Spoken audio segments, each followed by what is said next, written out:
Hello, and welcome back To Lead is to Learn, the podcast where we explore the dynamic world of leadership together. Whether you're a returning listener or joining us for the first time, I'm truly grateful you've chosen us as your companion upon your leadership development journey. Our mission here is simple: to empower you with the knowledge, skills, and insights needed to excel in leadership. Before we dive into today's episode, I want to welcome each of you, whether this is your first time or you're a regular listener. Each of you are a valued member of our community.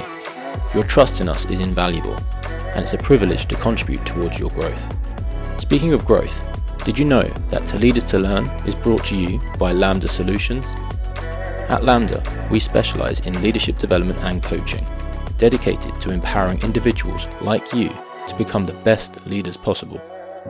If you're ready to elevate your leadership skills, or if your organization is seeking guidance to achieve its leadership goals, I encourage you to explore the Lambda way by visiting our website at www.thelambda.co.uk to learn more about how we can directly assist you. Thank you for being part of our community. Together, let's continue learning and growing. And remember, following and sharing our podcast can help us grow our community and impact even more leaders. In today's special episode, we will be talking to an experienced leader about their experience of leadership, challenges they have faced, and any thoughts and visions for the future. To be honest, we're on a mission to eradicate the world of strict managers. You know, there's a level of some of the dinosaurs have got to go, and I feel it's the role of leaders and managers to help their teams flourish. And I want my dad to be proud of me. Nobody's taught me this before. You know, I say to people, you can't coach somebody out of a burning house. I'm all for ripping up the annual appraisal. This isn't about abandonment. This is about empowerment. If you always give people the answers, a bit like at school, they will always come to you with a question. So that's an example of bad management. I have just crushed this person. You say, no, I don't want to hear what you don't want. I want you to tell me what you do want. Go where the people who want to be developed, go there.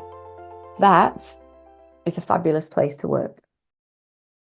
Without further ado, here's Jo Wright, speaker and coach, inspiring organizations to think differently through the power of coaching, and co-founder of Coaching Culture.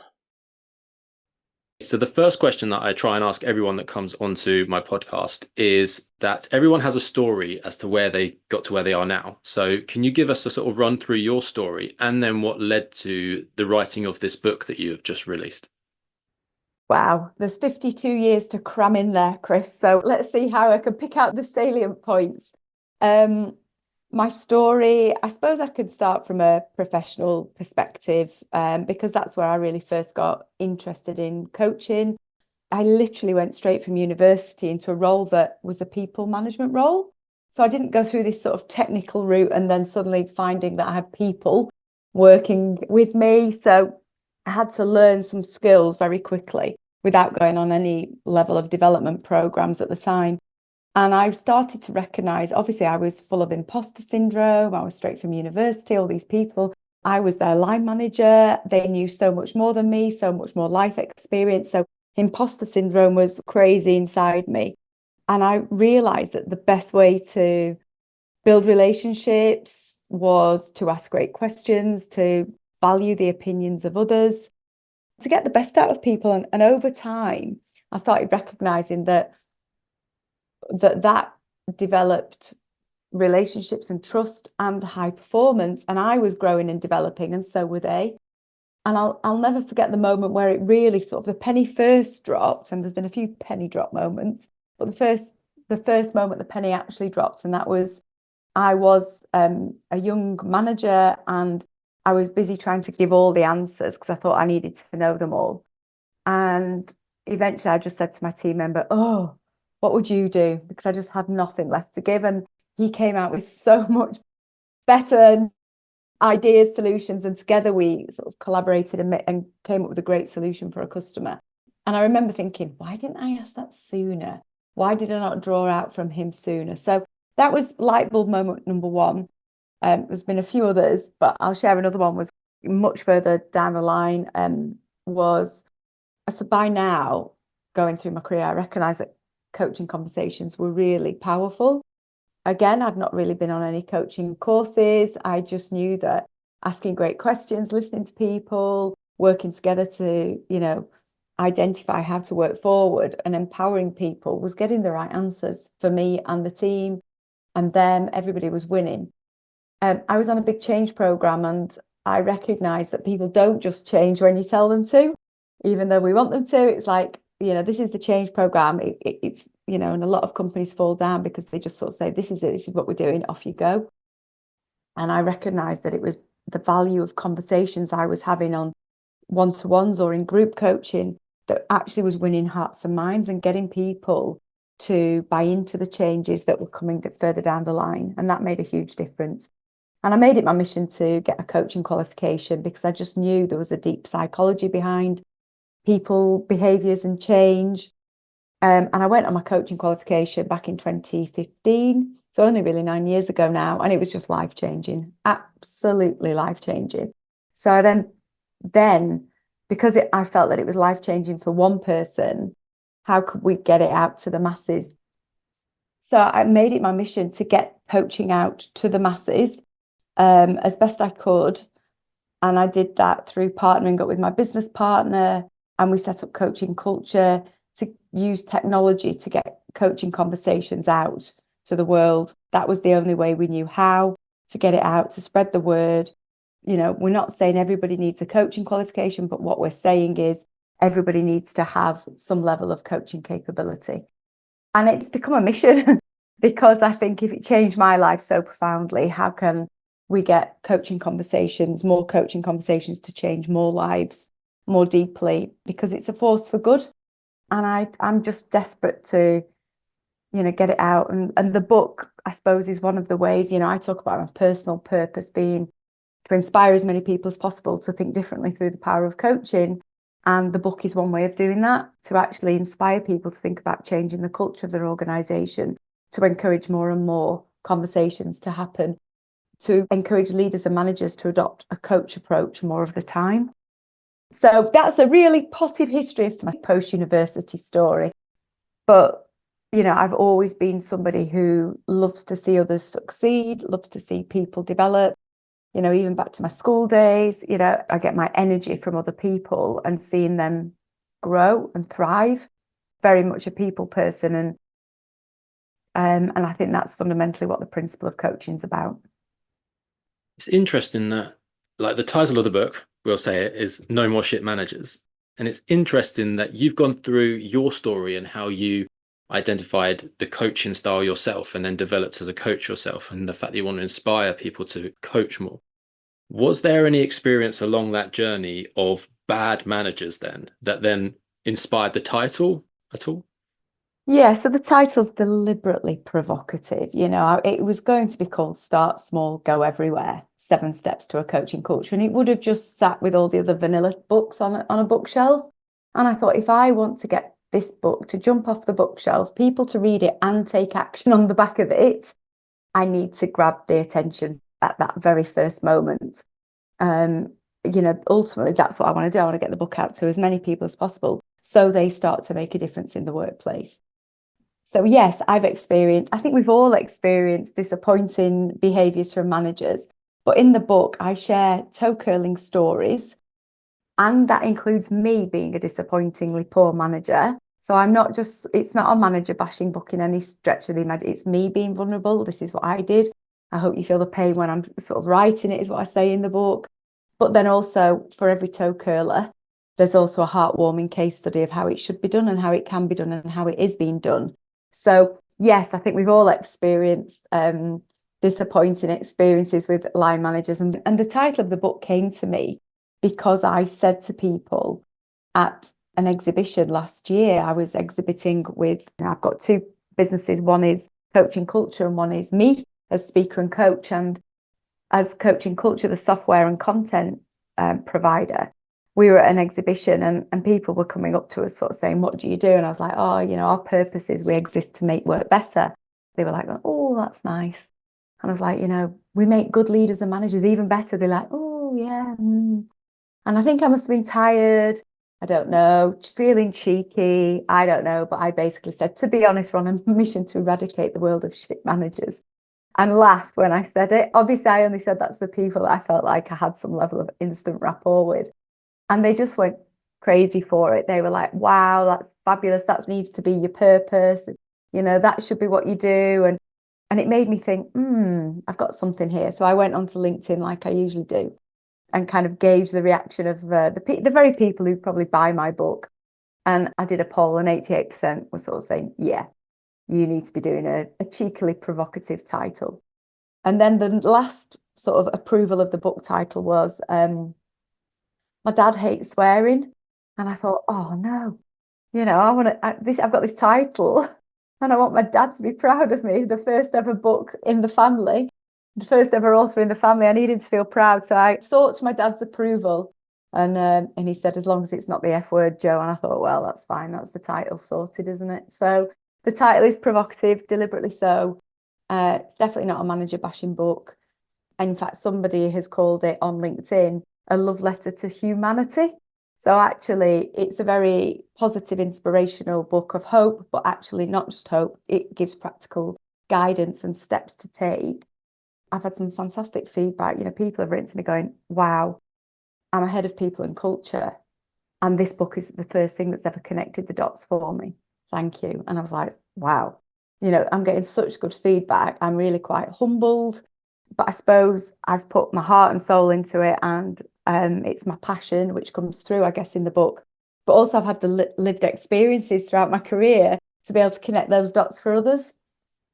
I don't think, I couldn't have written the book 10 years ago, for example. The book is definitely based on experience, conversations, knowledge, research, just real life experience of my own. So, and it's made sense to a lot of people.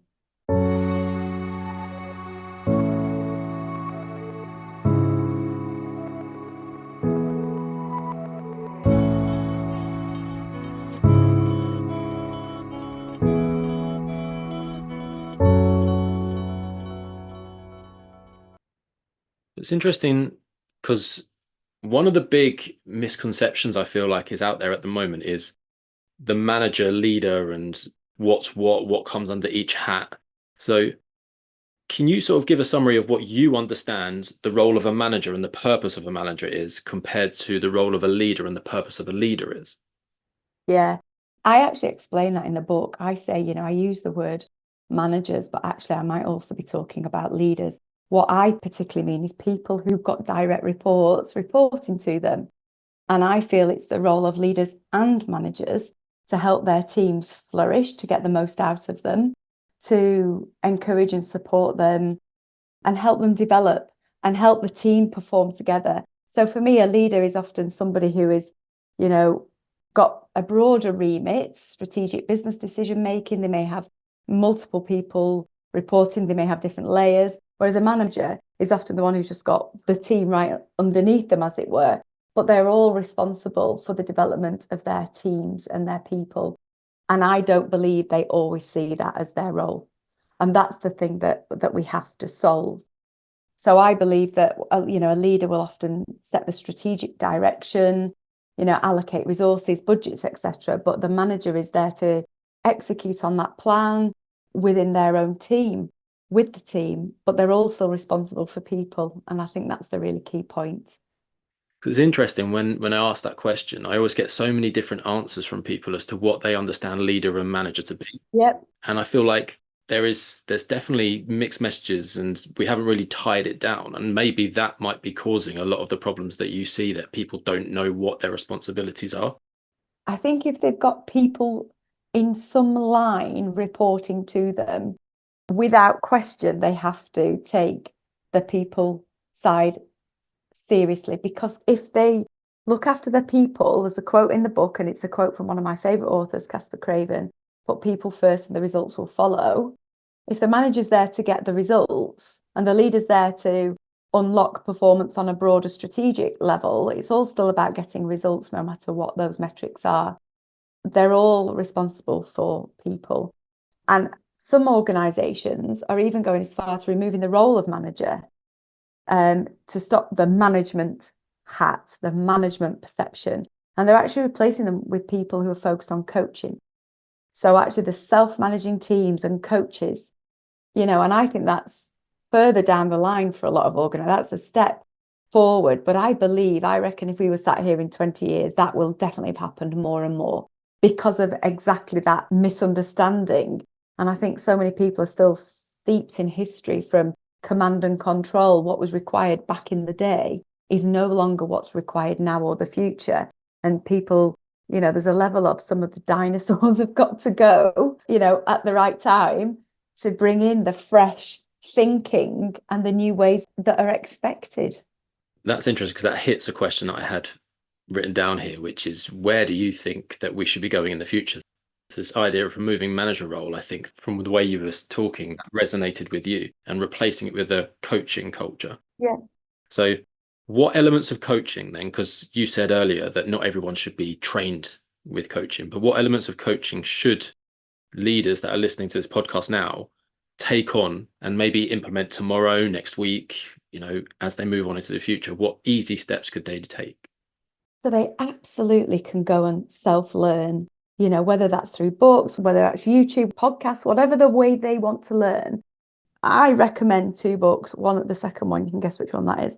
But the first one is The Coaching Habit by Michael Bungay-Stanier. It's absolutely brilliant. And that is Say Less, Ask More, and Change the Way You Lead Forever. The Coaching Habit, highly recommended. I did a podcast with Michael 2 years ago now, and it was magic. So there's that. And then mine is, I think, knits it together. You can go away as a leader and do these things. There's exercises in here in the book, No More Shit Managers, 7 Steps to a Coaching Culture, for leaders and managers who are running their own teams or leaders who are running broader functions can go and access the tools. There's a workbook attached to the book that you can download for free, and people can download it for free without even buying the book. It's on my website, jowright.com. So they can have it, that not a problem. Go and start doing something and start making that intentional effort in your next conversations to lead more with a coaching style, more of a coach approach, ask more questions, ask more open questions, listen more, put a plaster over your mouth so you don't jump in and try and throw in all your solutions and all the answers because you think you know best. Because actually, the person in your team wants to feel empowered. They want to feel like you care about their thoughts and opinions. But there's also a skill in knowing when to coach and when not to coach. And I used to have a team that the team would, all of them, I'd say, would you like me to coach you or do you want me to tell you? And 7 out of the 8 would go, coach me, coach me. So I would. Those 7 have all gone on to do bigger and better things in their career. And I could see them growing. They were growing, they were growing. One of them was like, just tell me, just tell me. And that person's in a similar role. And that's fine. That's absolutely fine. But the others were itching to grow and develop. And that's what's happened on the back of it. And at the same time, I was growing and developing by actually coaching them to think for themselves and think through their own solutions. So do you think there are some people then that are resistant to this coaching, that, like you said, the person that just wanted to be told the answers? Or is there a way that a leader maybe could start to entice them into wanting coaching? Can we change everyone's approach? Oh, that's a really, really good question. I've not tried changing everybody.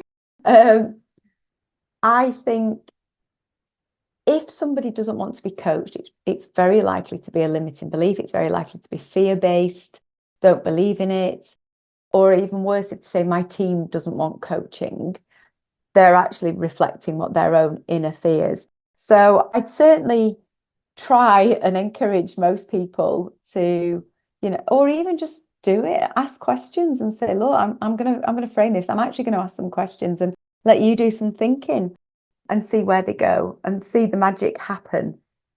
If you find that you are more getting a lot of resistance with certain pockets of the population, then that can be quite disheartening for you as a leader. So then I would say, go where the energy is, go where the sunshine is, go where the people who want to be developed, go there because it'll build your own sense of self and your own development, and they'll grow and love it. So, if you're just finding a load of resistance by a certain pocket, do what you absolutely can. But, equally, I'd go spend time where people who do want to be developed.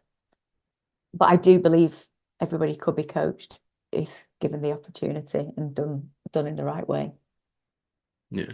And even those ones that for now don't want to, they might see what's happening elsewhere and therefore change themselves and go, actually, I do want to do this because I see what it can bring to me. It's absolutely that. And that's where go where the sunshine is, sell the benefits internally. I've experienced that while working with coaching culture, that actually, hence the title of the book was going to be Start Small, Go Everywhere, as opposed to start everywhere and go nowhere, probably. Start small, go everywhere, where people have done internal videos, they've done testimonials about the conversations and the difference it's made. And this is just about a leader and manager adopting a coach approach. This isn't about them having professional accreditations. This is just about a basic coaching capability. I often say you can liken coaching to cooking. Everybody should have a level of cooking capability, but not everybody needs to be a professional chef. To me, it's that. And the magic happens in an organization when the majority of people who are having the conversations every single day are leaders and managers. Let's just make them a little bit better. Let's make them more intentional and dial the effectiveness up. And our definition of a coaching culture, which is obviously somewhere where there's many conversations happening of a coaching style, is a place where leaders, authentic leaders and managers, help people to grow, thrive and perform through effective conversations, honest feedback, underpinned by trust. That is a fabulous place to work. It's interesting, playing off of that sort of description you gave. If someone's listening to this and they go, oh, that's a great idea, I want to do this. What's the first part of the culture they need to establish? Is it trust or is it the conversations? I mean, where would they start? Again, great question. So it depends who you are and what level you're at in the organization. As part of the book, it's called 7 Steps to a Coaching Culture. So you could always start at step 1. And the steps are visualize, strategize, engage, grow, thrive, perform, sustain. Step 1, visualize. Let's get the people who are putting together the overall business strategy together. Let's get them in a room, visualize what the future is going to look like, and then start putting the resources in place and the communications plan. But a leader may not be that person around the board table. They may not be that person. They may have their own culture in their own function or department or team. Then they can start by growing capability of their own team or themselves and actually starting. So starting with the step 4, which is growing capability. And that could be however best people learn, whether that's online solutions, whether it's workshops, whether it's just practicing themselves amongst themselves. But it's just stating that intent that actually we're going to do this a bit different and we're going to learn this together. So I always say to people, you don't need the board's permission or strategy or budget or resources to start to change the way you have a conversation.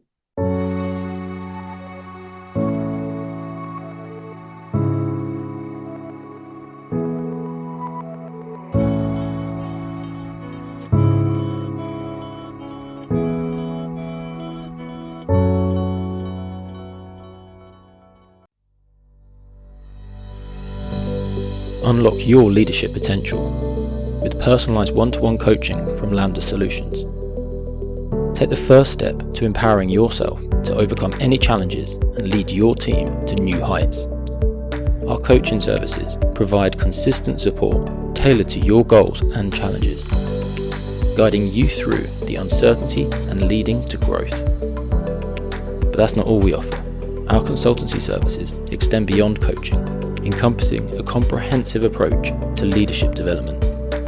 Explore our bespoke consultancy packages, which include coaching as a fundamental component. Or if you're seeking something even more tailored, contact us directly through our website to build a solution perfectly suited to your organization's needs. Visit www.thelambda.co.uk to discover how Lambda Solutions can help you to reach your leadership potential. Together, let's learn, grow, and elevate your organization to a new level of success.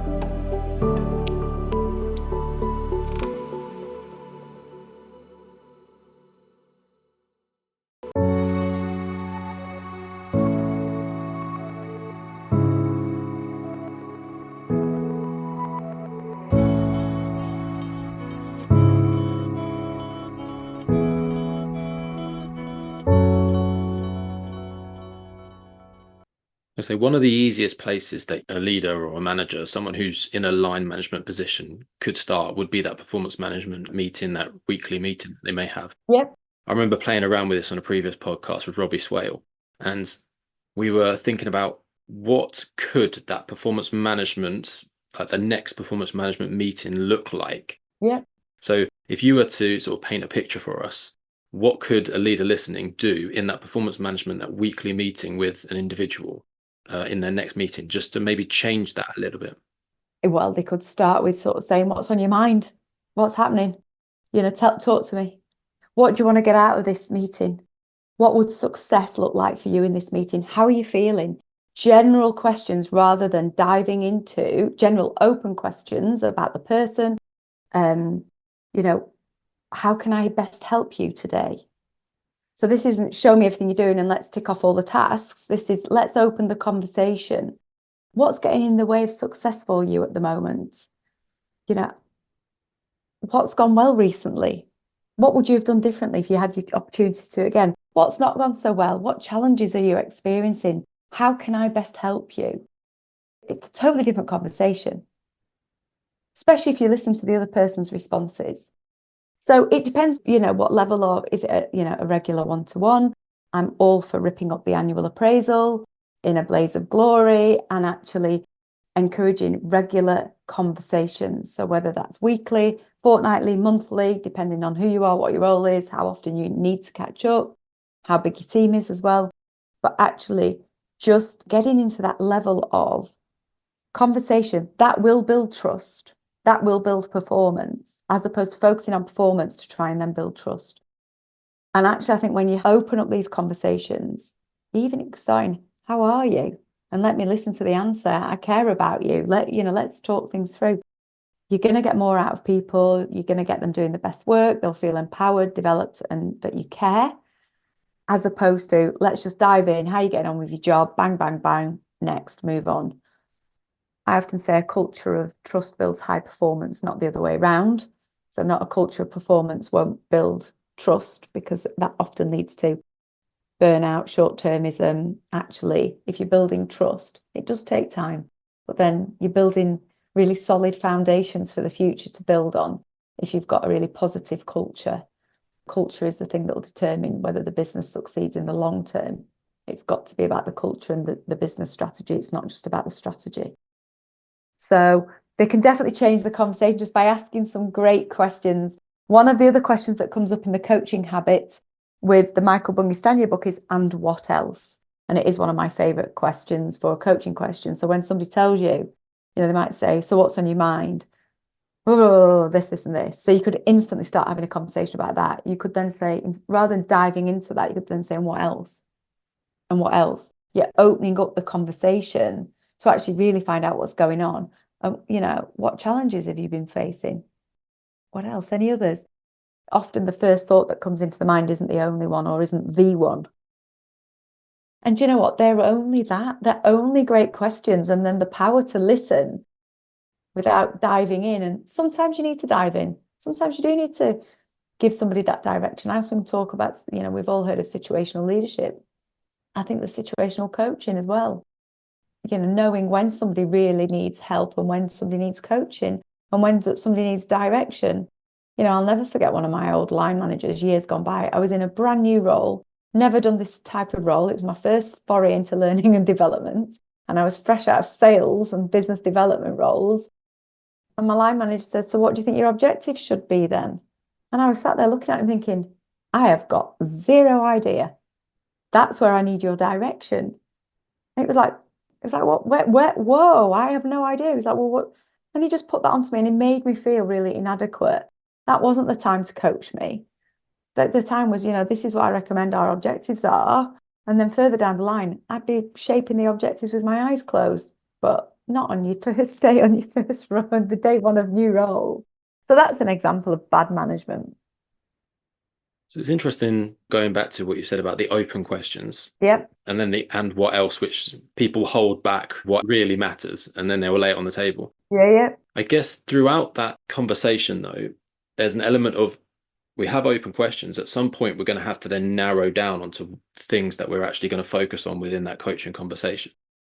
Absolutely, but that's just about funneling of your questions and probing more. And I liken coaching skills very much to sales skills, where you think about the questions and you think about the objective and, what do you want to get out of this conversation? And then you funnel your questions accordingly. So absolutely, but you don't want to lead the person because they may be wanting to talk about something very different. It's about what they want to talk about. But absolutely, you can still funnel your questions if you start realizing we need to talk about this. Let's start honing in on this.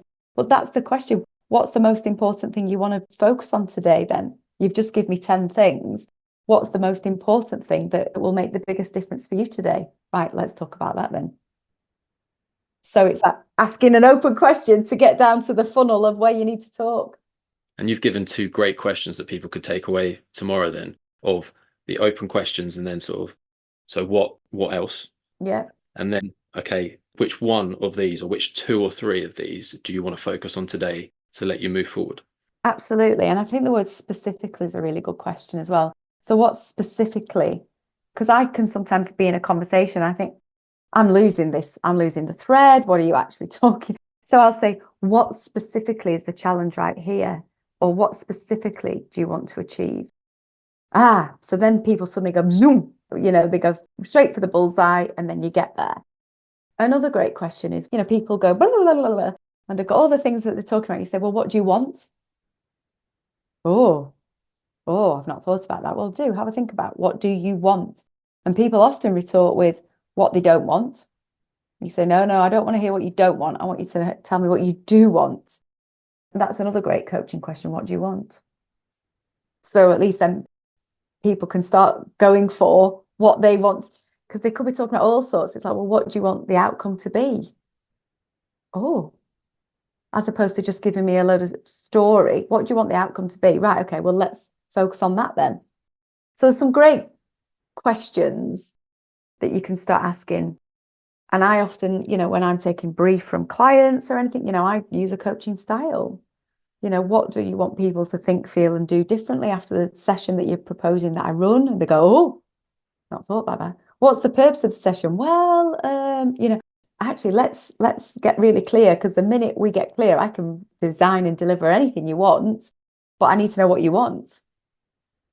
So leaders and managers can grab those questions for sure, because they're really good ones. And literally just Google great coaching questions and start using them. And I find that there's a lot of different questions. There's transactional questions, there's transformational. Transactional are, let's just focus on getting the job done right now. Transformational is, let's start to get to know each other deeply. Let me get to know you as a human being. And I don't just mean talk to me about your CV, because that happened when you were interviewed. Let's talk about you as a human, talk about what's happened in the past, what's your backstory, what keeps you awake at night. And actually, you'll find that the more open and honest and vulnerable you are, the more trust will be built. I talk about giving and receiving trust cards. And it's like, you're trusting somebody with that sensitive and valuable information about yourself. The trust will build and rise as long as they don't break that trust. I guess when we're talking about classic like management and leading and looking at like metrics and measurements and going that way, there's no trust in there.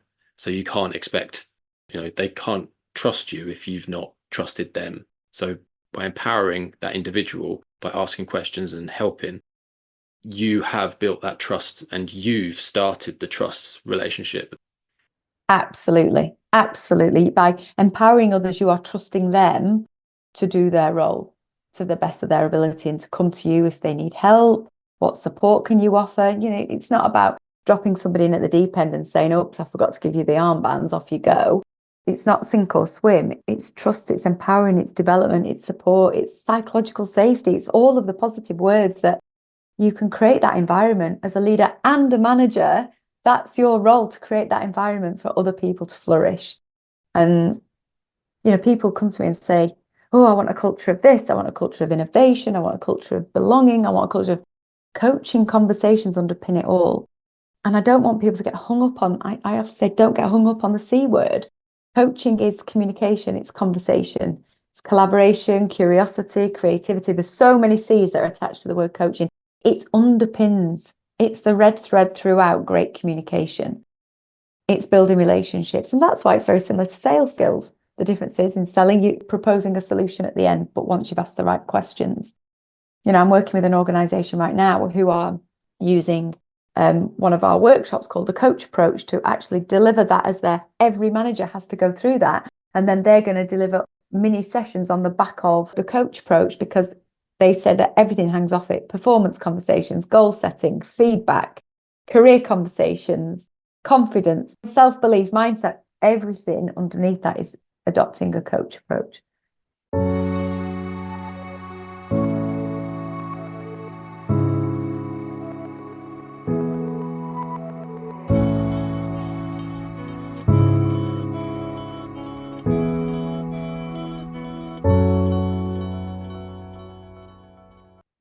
I want to go back to something that you said earlier that really struck with me, and it's sort of been a little earworm in the back of my head while we've been having this conversation.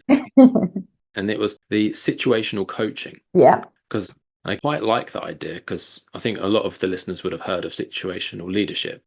So in terms of your situational coaching, what is your span in terms of when to coach, when not to coach, when to sort of direct a bit more, when to go into the more open, okay, you lead me through, I'm just here to help facilitate. What is your sort of spectrum? And do you know what? I use the term situational coaching, and I don't know if it is actually a term out there. I have this tendency to make up phrases as I sort of go along that mean something to me. So situational coaching for me is knowing when to coach, when not to coach. And that's the point of what is the spectrum. It is similar to situational leadership. When somebody's brand new in role, you give them direction, you have to tell. So on the spectrum of coaching, everyone thinks it's all about asking great questions and don't give any direction. That's not true. There's a whole raft of tell to ask, but coaching tends to be more about the ask. So you would give somebody direction, and then you would start, leaving them to their own devices. Once they start feeling confident and comfortable, then you start asking more questions, and then eventually you just, the question is, how can I help you? That's it. That's the only thing they need from you. So to me, it's similar to situational leadership. I say to people, you can't coach somebody out of a burning house. And I know that's an extreme example, but when somebody's in the middle of a crisis, we didn't coach people through the pandemic, as an example. We weren't all sat there on our daily calls going, so what do we all think is the best way? It was literally, right, we need to do this, this, this, this, and we're all in this together. It's the same in a level of everybody needs direction. Then it's not about asking questions. This is the direction we're setting. The coaching comes further along when people have bought into this, whatever we're doing, and they've bought it and their hearts and minds are one, and then you're empowering them more. So it's kind of like letting loose. Again, I often liken it to, if you always give people the answers, a bit like at school, they will always come to you with a question. Fact.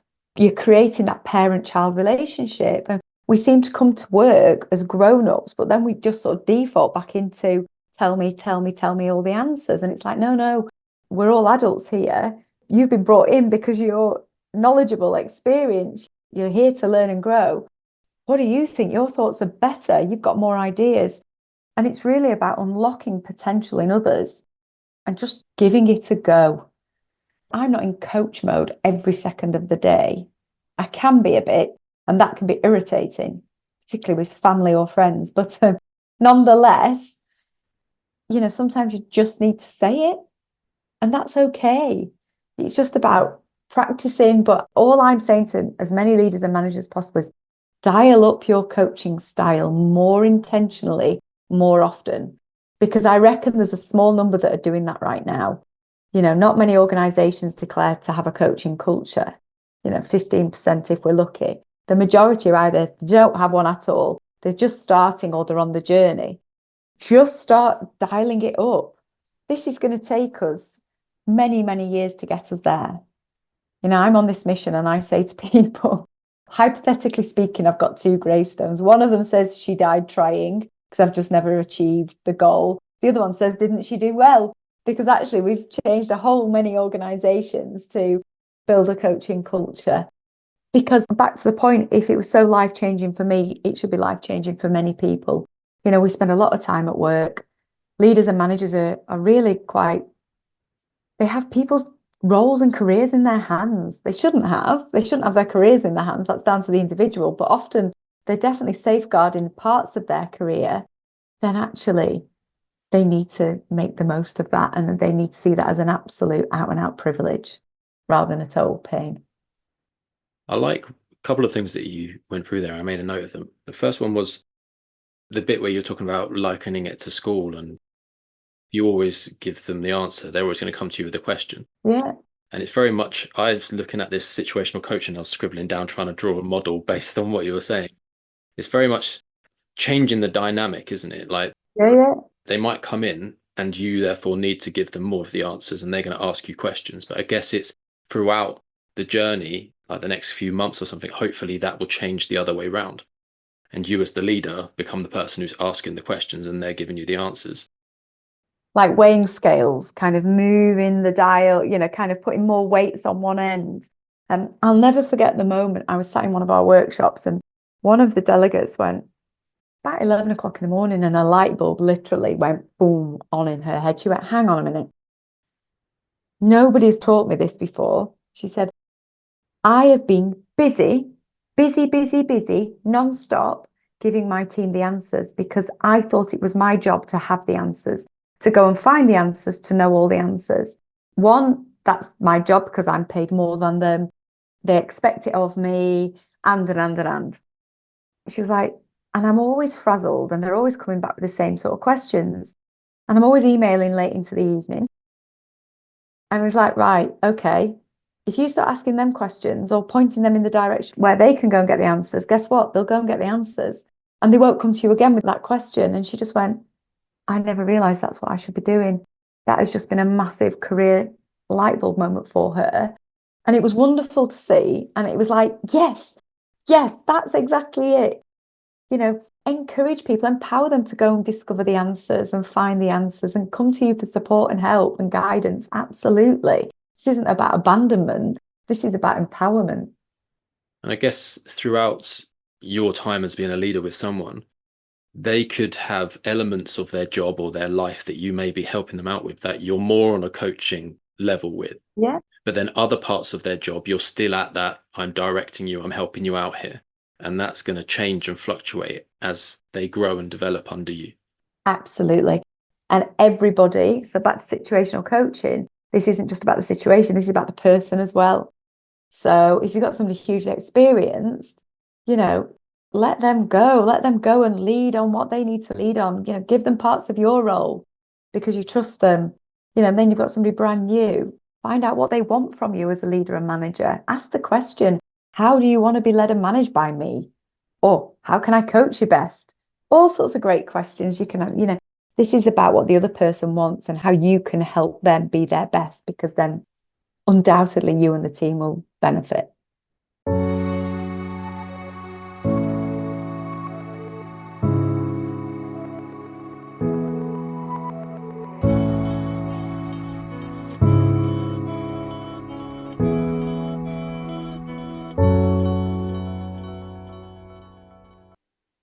Did you know that Lambda Solutions is your gateway to unlocking the secrets of effective leadership, as well as exploring leadership psychology? We not only have this podcast where we explore some of the most topical concepts within leadership and connect you with the wisdom and experience of a community of leaders, we also have a growing treasure trove of leadership wisdom just waiting to be discovered. I would love to invite you to explore the Lambda Library, our very own hub of thought-provoking articles and blogs, carefully crafted to spark your imagination, challenge your thinking, and ignite your leadership potential. The best part? It's completely free, and we are continually looking to update our content to keep you engaged and informed. It's all part of our dynamic journey of learning, and we can't wait for you to join us. Whether you're a budding leader, a seasoned professional, or simply looking to enhance your leadership skills, our content caters to your growth. We would also like to extend our hand. If you have a message to share and would like to submit an article to our library, simply get in touch through the contact form on our website. We would love to add your wisdom to our leadership library. Are you ready to begin your exploration? Simply visit our website at www.thelambda.co.uk and navigate to the Lambda Library. you'll find our growing library of leadership articles waiting for you. You can then add us to your bookmarks to supplement your sources of consistent, high-quality leadership content.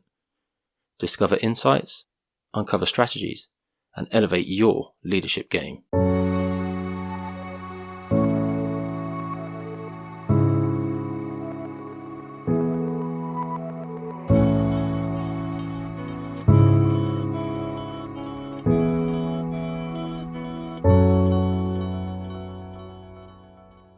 The other thing as well, just thinking off the top of my head here, is it's very evident that businesses will hire people because of their qualifications, because of their, what skills they bring to the party.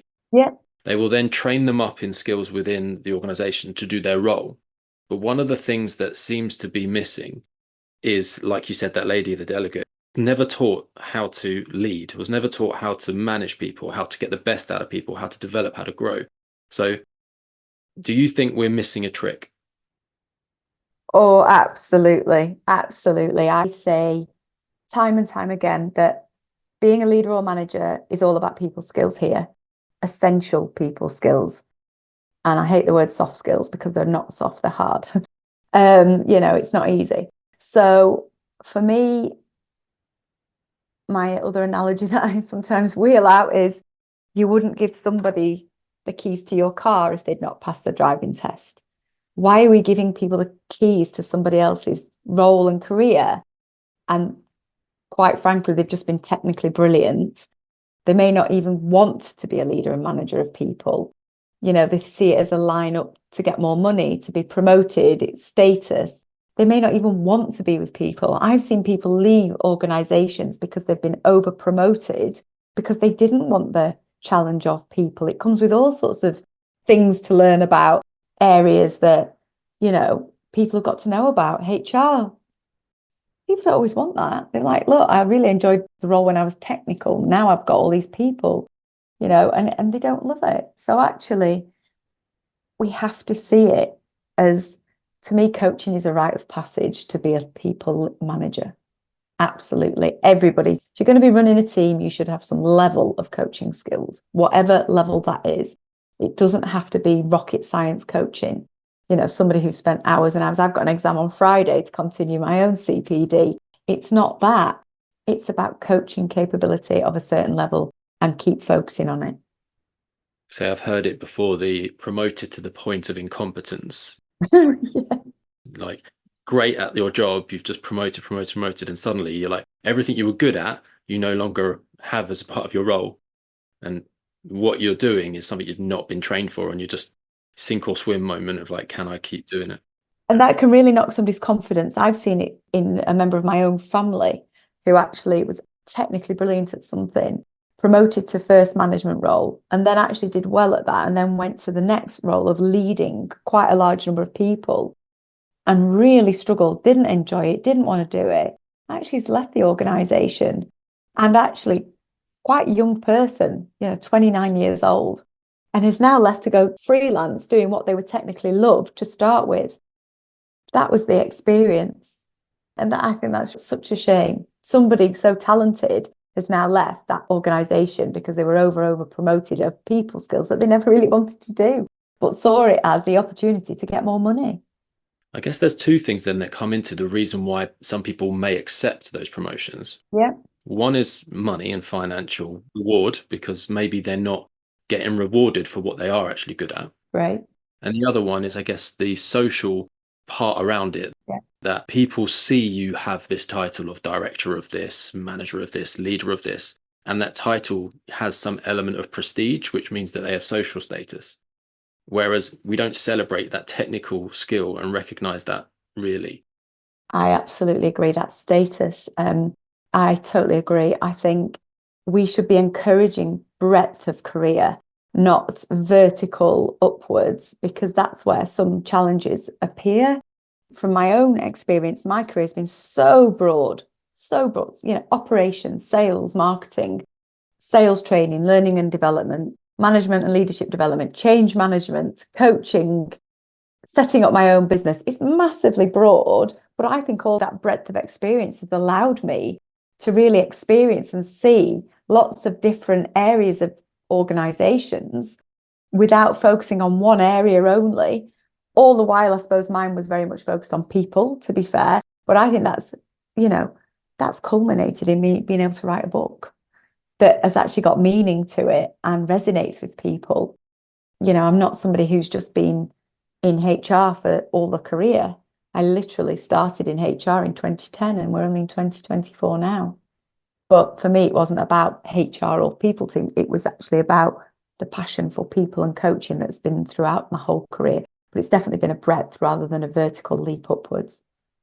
I guess if someone is like the best person at analyzing the data that comes through the business, if that's their niche, then if that's where they're happy and that's where they're comfortable and that's where they want to stay and just develop their expertise there, it should be recognized within the organization that let's keep them there. Let's help them to stay there. Let's celebrate their specialism. Definitely, let's champion them in that role. And they may want to take on other projects to bolster their experiences so they don't get bored in that one role. There's project work that I always find that is a really invaluable way of extending and broadening people's career opportunities. It doesn't always have to be, let's give everybody, big teams to manage and then no skills or develop them, or send them on a leadership development program that absolutely may not work. But it was a lot of fun at the time.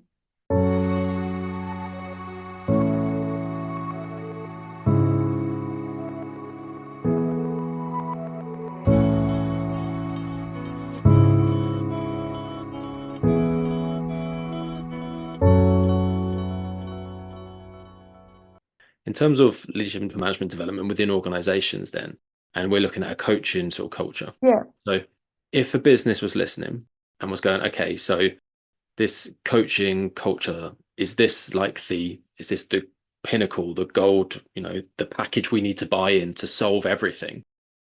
Is that right for them to assume, or is this slightly more nuanced and niche than we're thinking?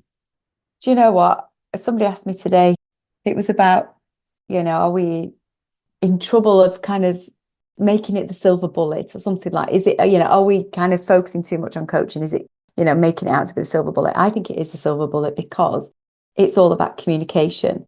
Obviously, as a leader and manager, you need other skills, but communication is fundamentally the biggest, chunkiest foundation to everything you do, no matter who you're dealing with or what you're doing. But obviously, then you've got other skills that you would need, but I would consider them more technical skills linked to that area, whether it's critical thinking or decision making or strategic planning. There's other ways. But actually, whenever you look at a lot of these things, coaching questions are often at the heart of creating a strategic document. Well, what do we want to achieve? What does success look like? How are we going to get there? It's coaching questions again. That's more leadership level. Management, you may still need your technical skills, functionally technical skills, and that's fine. That's absolutely fine. But I do believe communication unlocks everything and then unlocks relationships and trust. Because I think with great communication skills, you can achieve so much. So I do see it as I do see it, but I don't know if I'm starting to become so blinkered now into my passion of coaching. I've just seen what an impact. I've worked in an organization that was very much on the journey for a coaching culture, and I've worked in an organization that very much wasn't. And the difference was absolutely communication skills and coaching skills in the leader and manager. So if there's a business out there that has no coaching culture at the moment, people that they see as coaches inside their business, obviously there are people out there like yourselves that can come in and can help them with their coaching. So that could be maybe running workshops and coaching training for them. Yeah. But it could equally be giving their leaders experience of coaching by putting them into one-to-one coaching. So what would the benefits be of both those approaches, the one-to-one coaching or the running coaching workshops? And there's another third option. So another third modality is digital solutions that give people access to either coaching skills or their own mindset. We've got them at Coaching Culture. That was the very premise of us starting a business to get coaching out to the masses because it's so life-changing. So for me, it's have a coach yourself, great. because you see what great coaching is. You see an external coach and what they're doing. Go on a coaching capability workshops, programs. You can get your own accreditations. Great. Narrow it down to 1-2 day courses on coaching. Absolutely great. But then you've got to live and breathe it. That's where digital comes in. That's where things like conversation platforms come in, where rather than have performance management, you're capturing goals, objectives, feedback. In the conversation, you're getting prompts of coaching questions to ask. Again, those platforms are out there. We've got ours. We've got software and content. Content being get content out to the masses.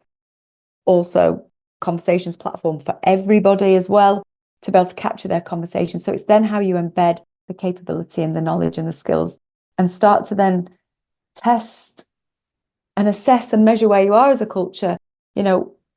Feedback as well. Where are you with feedback? Where's 360? Where's just everyday giving and receiving feedback? It doesn't have to be a formal campaign. Everyday feedback, everyday conversations. Some organizations don't even encourage one-to-ones regular. They're not even at the starting blocks. And then there's other organizations who've ripped up the annual review and said, look, it's everyday conversations, and we continually review and look forward to where we want to be and learn from what's gone not as well. I guess if you're going to go from like you said, ripping up the annual review, which is one big massive thing and it's a big meeting and it's almost overwhelming. Yeah. And you're going to replace it with a weekly sort of regular, just everyday communication, as you said, those conversations on a regular basis. There does need to be an element and room for a framework. Otherwise, people might take it in many different ways, and it may not, for some people, be effective, and other people it would be. Yeah. So is that what you're saying? The digital content that you provide would provide that sort of framework for them? I think there's digital content and then there's digital software where you can capture your conversations with a level of framework in there that you can design yourselves, and it's part of the software. But that you need to decide an organization, and all this sort of stuff is in the workbook as part of the free workbook as part of the book, or just going on the website to get it.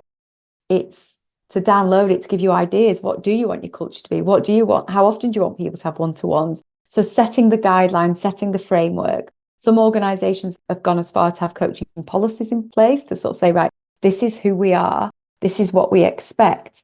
So we've now ripped up the annual appraisal, which feels like a massive leap, but actually we're now expecting everybody to have, it could be weekly, could be fortnightly, could be monthly, but it's more regular conversation. It's not just wait for 6 months to give somebody feedback. There's an example in the book of me being it's one of the worst experiences that I remember in my career that I share in the book, of me being a really rotten manager where, I prepared very well for one of my team's annual reviews and I expected them to. But not only did I prepare really well, I used to save up loads of my feedback just to share it in the annual review. Stuff that was going on in my head 4 or 5 months previous, I'd save it for the review because I was too scared to give that feedback in the moment. And then the person who I gave the feedback to, when I pepper gunned them, as it were, machine gunned them with the feedback, I call it AK-47 feedback in my book, they actually went quiet and said, you've shocked me to the core. And I thought, rather than me getting defensive and throwing it all back at them, blaming them, it was like a giant mirror went up in front of me and I thought, what have I just done? That was me. I have just crushed this person because I saved up. I gave them some good feedback. I gave them some awful feedback and then tried to wrap it up. In the book, I say it wasn't even a shit sandwich. It was far worse. So there's examples like that, but people are still doing that today. People are still, so there's examples in the book where this is still happening and it has to stop. People don't expect that anymore. And I guess that's that machine gun, that chipping away, chipping away, chipping away. You never know which bullet is going to be the one that breaks the wall. Absolutely. I literally just went, there you go, and didn't stop. I didn't come up for air. Yeah. I can still see it now. And that's many, many years ago. And it was a fabulous, fabulous light bulb moment for me in my career. And a vulnerable story to share in the book.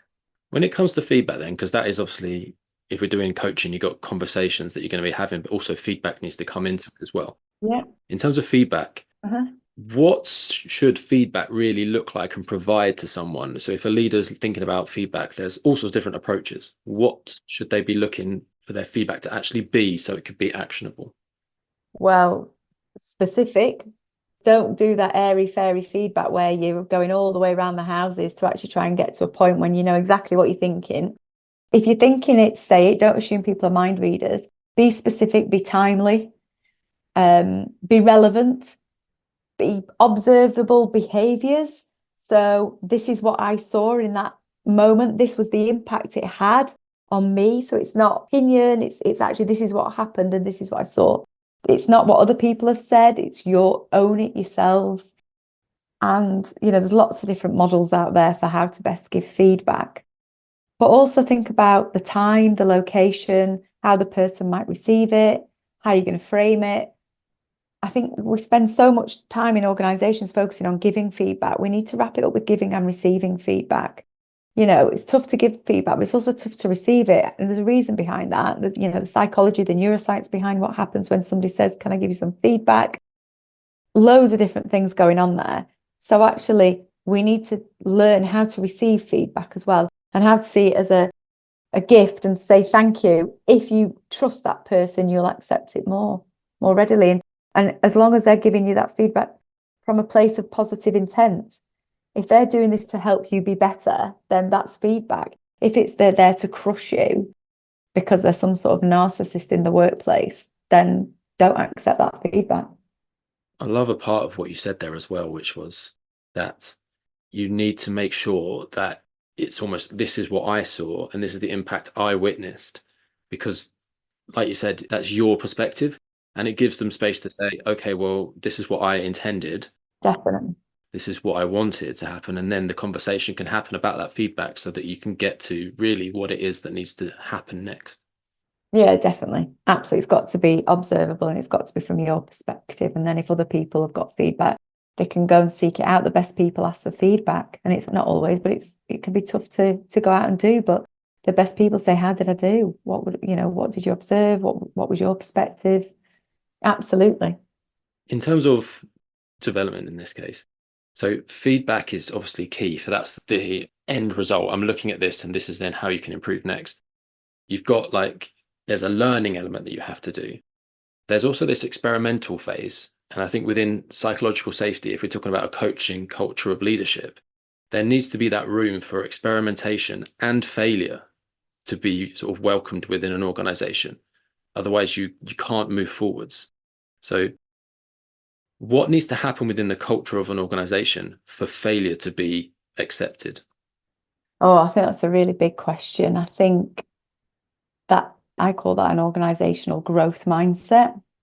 So actually knowing that failure is part and parcel of learning and growing and being better next time.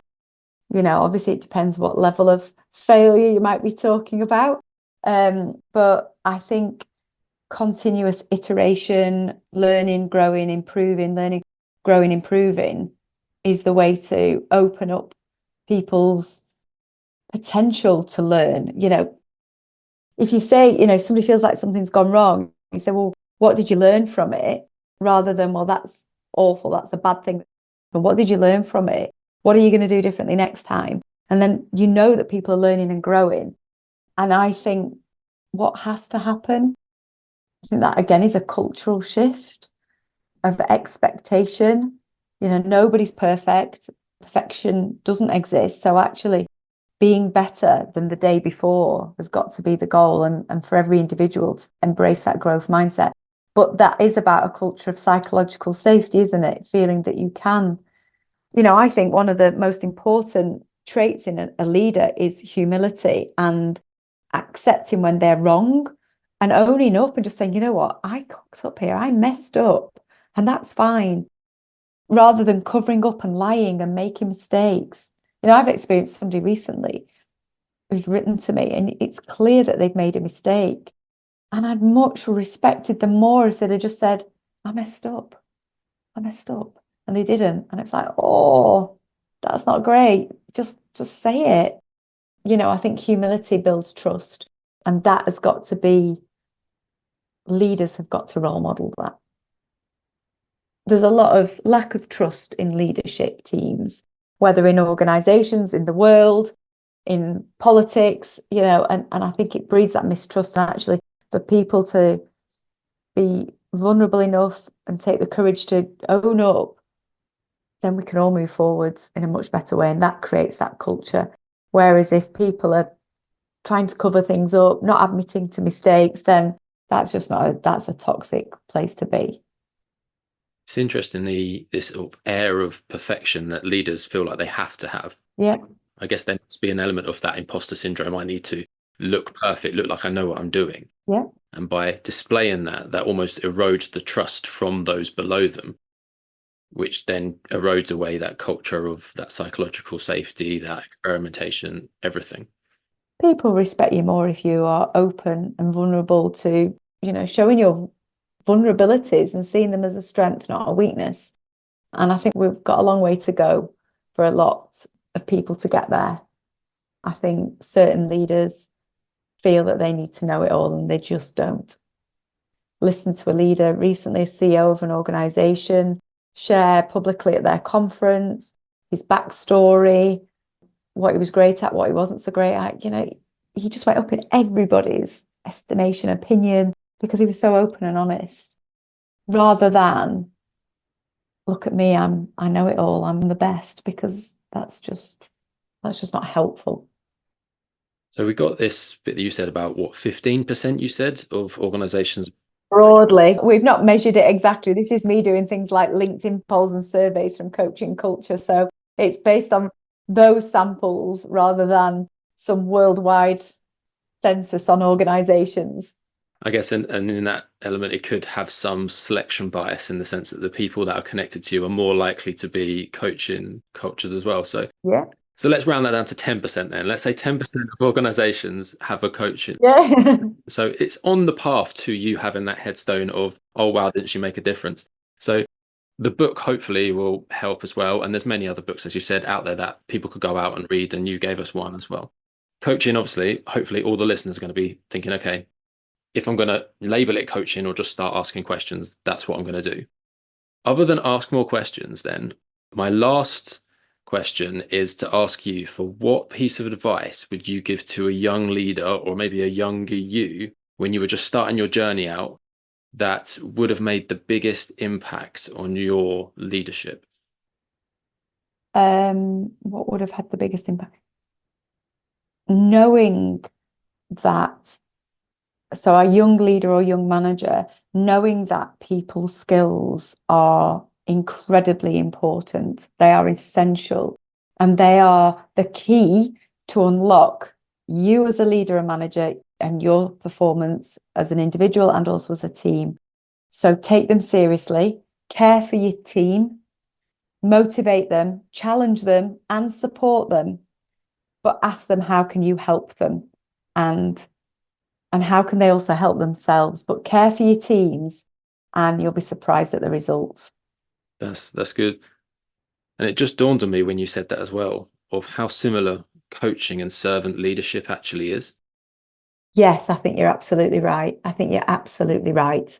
I've never quite, you are right from a servant leadership. I use those words now and again, but from a care, empathy, how can I help? I'm here to unlock your potential. I'm here to enable you to be brilliant. Absolutely. It is servant leadership. Thank you so much for your time today. Thank you for all the wisdom and all of the snippets of information from your book. You didn't want to obviously give spoilers. Thank you so much for your time, and enjoy your evening. Thank you, Chris. Thank you. And until next time, remember, to lead requires us to continuously